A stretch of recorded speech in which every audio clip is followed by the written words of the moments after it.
Dir, kamu tahu nggak sih, menjadi seorang public figure merupakan hal yang sulit loh. Mereka yang ingin menjadi public figure harus mempersiapkan mental mereka agar bisa bertahan dari komentar jahat netizen yang ingin menjatuhkan mereka. Tahun 2019, berita duka datang dari industri hiburan di Korea Selatan. Dua idola yang sama-sama memiliki depresi memutuskan untuk mengakhiri hidupnya. Mereka adalah mantan member dari grup FX yang bernama Sulli dan mantan member dari grup Kara yang bernama Gohara. Keduanya dikenal bersahabat dan sama-sama memiliki depresi, yang salah satu penyebabnya adalah komentar jahat dari netizen. Sebelumnya, pada tahun 2017, salah satu anggota dari grup SHINee yang bernama Jonghyun juga mengakhiri hidupnya akibat depresi. Namun, tidak semua orang yang memiliki depresi berakhir dengan bunuh diri. Walaupun depresi tidak bisa sembuh dengan sepenuhnya, tapi depresi bisa dikelola dan hilang untuk sementara. Namun juga bisa kembali kambuh bila ada pemicunya. Seperti yang dialami oleh Demi Lovato dan Jim Carrey, mereka berdua sama-sama didiagnosa memiliki depresi dan sempat mendapatkan perawatan khusus untuk mengatasi depresinya. Kini mereka sudah semakin membaik setelah mendapatkan bantuan dari tenaga profesional. Depresi bukanlah hal yang sepele. Mereka yang memiliki depresi harus dengan segera mendapatkan pertolongan dari tenaga profesional untuk membantu mereka mengatasi depresi. Namun terkadang masih banyak orang yang belum tahu apa sih depresi itu, apa saja gejalanya, dan bagaimana cara penanganannya. Nah, di video kali ini, Rilif mau kasih tahu kalian informasi tentang depresi nih. Mulai dari pengertian, gejala-gejala, hingga cara penanganannya. Jadi tonton video ini sampai habis ya, Dir. Kita mulai dari pengertian depresi. Apa sih depresi itu? Seorang ahli bernama Davison mengungkapkan bahwa depresi merupakan kondisi emosional yang biasanya ditandai dengan kesedihan yang berlebihan, perasaan tidak berarti dan bersalah, menarik diri dari orang lain, sulit tidur, dan kehilangan selera makan atau minat, serta kesenangan dalam aktivitas yang biasa dilakukan. Kondisi tersebut dapat menjadi kronis dan berulang, dan secara substansial dapat mengganggu kemampuan seseorang dalam menjalankan aktivitas sehari-hari.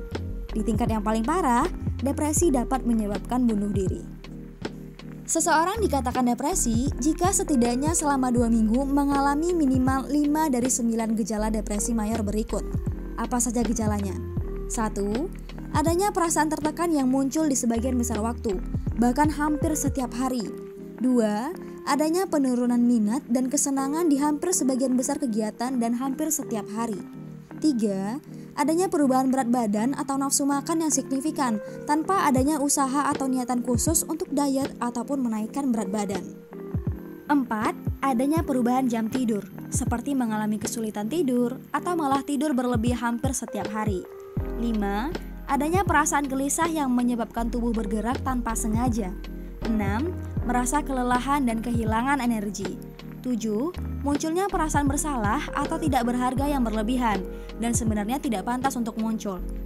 Kedelapan, mengalami penurunan konsentrasi. Dan yang kesembilan, memiliki pikiran berulang tentang kematian.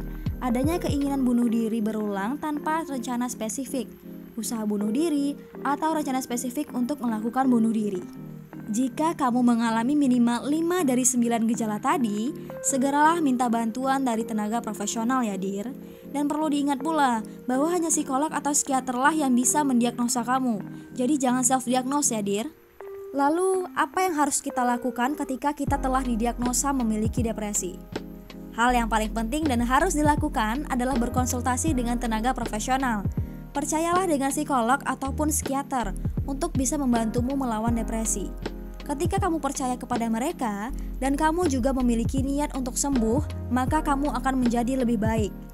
Depresi pada umumnya tidak muncul begitu saja. Pasti ada beberapa faktor pemicu yang membuat seseorang bisa mengalami depresi. Seperti pernah mengalami peristiwa traumatis, memiliki penyakit kronis atau serius, memiliki riwayat gangguan mental lainnya, hingga memiliki tekanan batin yang disebabkan oleh beberapa masalah seperti masalah keuangan atau rumah tangga. Nah, di sini Rilif mau kasih tahu kalian tips-tips untuk mencegah supaya kita nggak sampai pada tahapan depresi. Yang pertama adalah hindari kebiasaan menyendiri dengan mencari komunitas yang baik. Carilah pergaulan atau teman-teman yang baik agar kamu juga bisa menjadi pribadi yang lebih baik.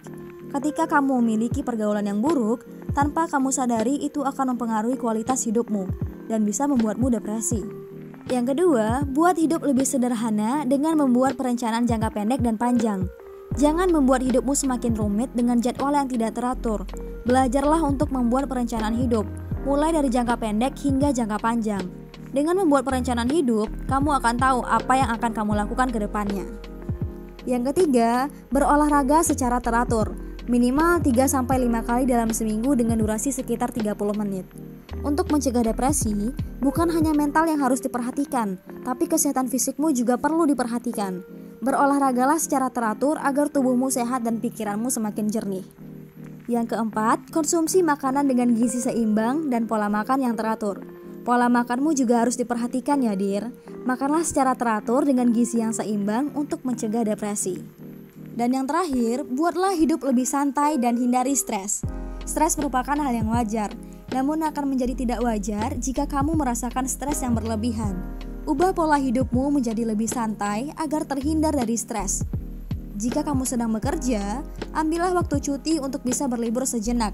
Jangan paksakan dirimu untuk melakukan hal yang memberatkan, tapi istirahatlah sejenak agar bisa menjadi produktif kembali dan terhindar dari stres. Nah, itulah beberapa cara yang bisa kamu lakukan untuk menghindari depresi. Apabila saat ini kamu sudah didiagnosa memiliki depresi, semangat ya dir. Depresi bukanlah hal yang memalukan. Jangan malu dan ragu untuk menjalani terapi atau bertemu psikolog. Bangkitlah dan tunjukkan kepada mereka bahwa kamu bisa menang melawan depresi. Sampai jumpa di video berikutnya. Jangan lupa klik tombol like, subscribe, dan tombol lonceng untuk mendapatkan notifikasi video terbaru dari Relief.